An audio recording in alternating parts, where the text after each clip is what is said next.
प्यारे बच्चों, हिंदी की कक्षा में आप सभी बच्चों का स्वागत है।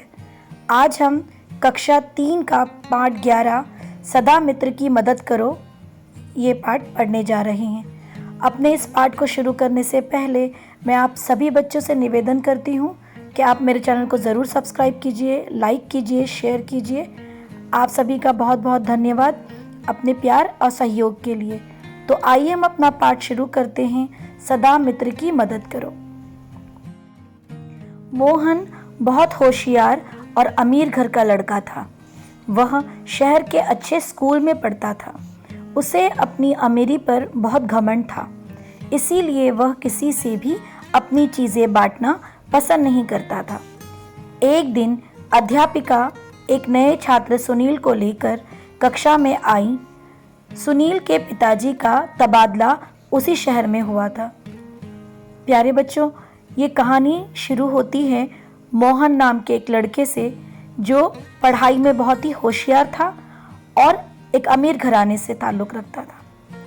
बहुत अच्छे स्कूल में भी पढ़ता था, लेकिन स्वभाव से वह बहुत घमंडी था और इसीलिए वह अपनी चीज़ें किसी से भी बांटना नहीं पसंद करता था।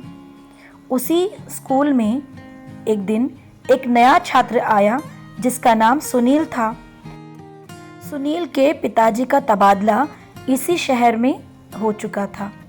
तबादला कहते हैं बच्चों, बदली को कहते हैं, एक स्थान से दूसरे स्थान पर जाना, ट्रांसफ़र हो जाना। तो आइए हम कहानी को आगे बढ़ते हैं। अध्यापिका मोहन से उसकी मदद करने के लिए कहकर कक्षा से चली गई। मोहन ने सुनील को कक्षा में हुआ कार्य बताने से मना कर दिया। सुनील ने अध्यापिका से मोहन की शिकायत नहीं की। उसने जल्दी ही अपने अच्छे व्यवहार से कक्षा के सभी छात्रों को अपना मित्र बना लिया। कक्षा के सभी छात्र सुनील की मदद करने लगे। कोई भी छात्र मोहन से ज़्यादा बात करना पसंद नहीं करता था। बच्चों, आगे की कहानी में अध्यापिका मोहन से कहती है कि वह सुनील की उसके कक्षा कार्य को पूरे करने में मदद करे, लेकिन मोहन ने सुनील को कक्षा में हुआ कार्य बताने से बिल्कुल मना कर दिया। सुनील ने इस बात की शिकायत अध्यापिका जी से नहीं की। उसने अपनी कक्षा के दूसरे मित्रों से मित्रता कर ली है और अब वह दूसरे मित्र जो हैं वह सुनील की मदद कर रहे हैं कि वह अपना कक्षा कार्य पूरा कर सके। कक्षा में कोई भी छात्र मोहन से ज़्यादा बात करना पसंद नहीं करता था। आइए हम कहानी को आगे बढ़ते हैं। वार्षिक परीक्षा नज़दीक थी। सभी बच्चे परीक्षा की तैयारी में लगे हुए थे। सभी को उम्मीद थी कि हमेशा की तरह मोहन ही कक्षा में प्रथम आएगा, लेकिन यह क्या, परीक्षा से कुछ दिन पहले ही मोहन बीमार पड़ गया।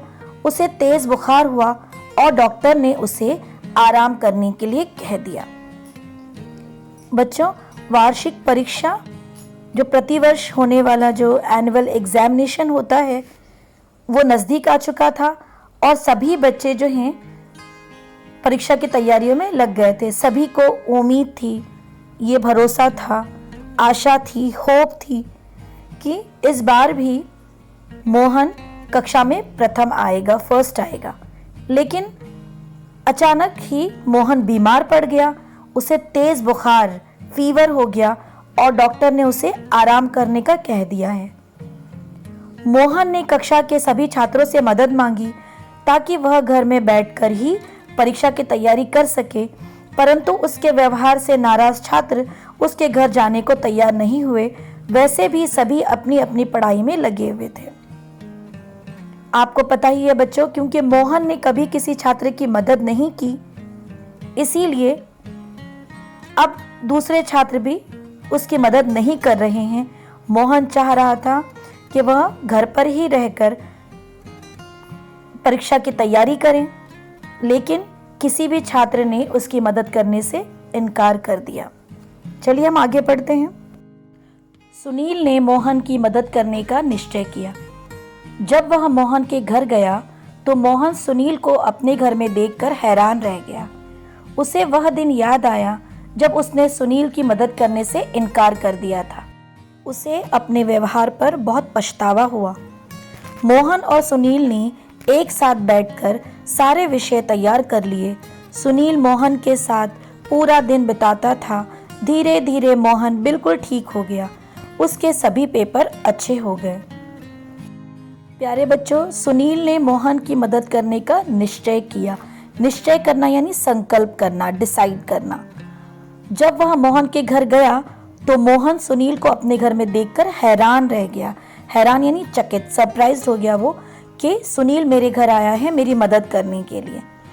उसे वह दिन याद आया जब उसने सुनील की मदद करने से इनकार कर दिया था और उसे अपने इस व्यवहार पर बहुत पछतावा हुआ। पछतावा होना यानी पछताना, रिग्रेट होना, पश्चाताप होना।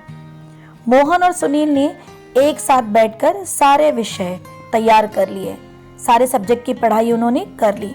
सुनील मोहन के साथ पूरा दिन बिताता और धीरे धीरे मोहन भी बिल्कुल ठीक हो गया। उसके सभी पेपर अच्छे हो गए। परीक्षा परिणाम घोषित हुआ, जिसे देखकर सभी आश्चर्यचकित हो गए। सुनील और मोहन दोनों के अंक एक जैसे ही थे। दोनों ही प्रथम आए थे। मोहन ने सुनील का धन्यवाद किया। उसने सुनील से माफी भी मांगी। उसे यह एहसास हो गया था कि सभी की सहायता करनी चाहिए। सच ही कहा गया है कि किसी की मदद करने से आपको नुकसान नहीं अपितु फायदा ही होता है। बच्चों, कहानी के इस आखिरी भाग में हम पढ़ रहे थे कि परीक्षा परिणाम घोषित हुए। परिणाम यानी नतीजे, रिजल्ट। घोषित, घोषणा होना, डिक्लेयर्ड होना। और सभी आश्चर्यचकित थे। सभी को बहुत हैरानी हुई थी कि सुनील और मोहन दोनों के अंक, दोनों के एक जैसे ही नंबर आए थे।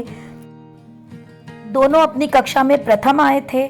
मोहन ने सुनील का धन्यवाद किया, उसे थैंक यू कहा, क्योंकि हम सभी को पता है कि मोहन जब बीमार पड़ गया था और डॉक्टर ने उसे आराम करने के लिए कहा था, उस समय सुनील ने ही उसकी मदद की थी पढ़ाई में।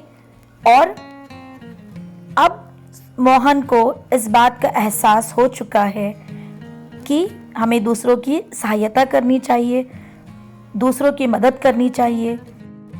दूसरों की मदद करने से हमें कभी नुकसान नहीं होता, हमेशा फायदा ही पहुंचता है, फायदा ही होता है दोस्तों। तो इस कहानी से हमने सीखा बच्चों कि हमें दूसरों की हमेशा मदद करनी चाहिए, क्योंकि हमें भी कभी जीवन में मदद की ज़रूरत पड़ सकती है और दूसरों की मदद करने से हमारा हमेशा फायदा ही होता है, नुकसान नहीं होता। धन्यवाद।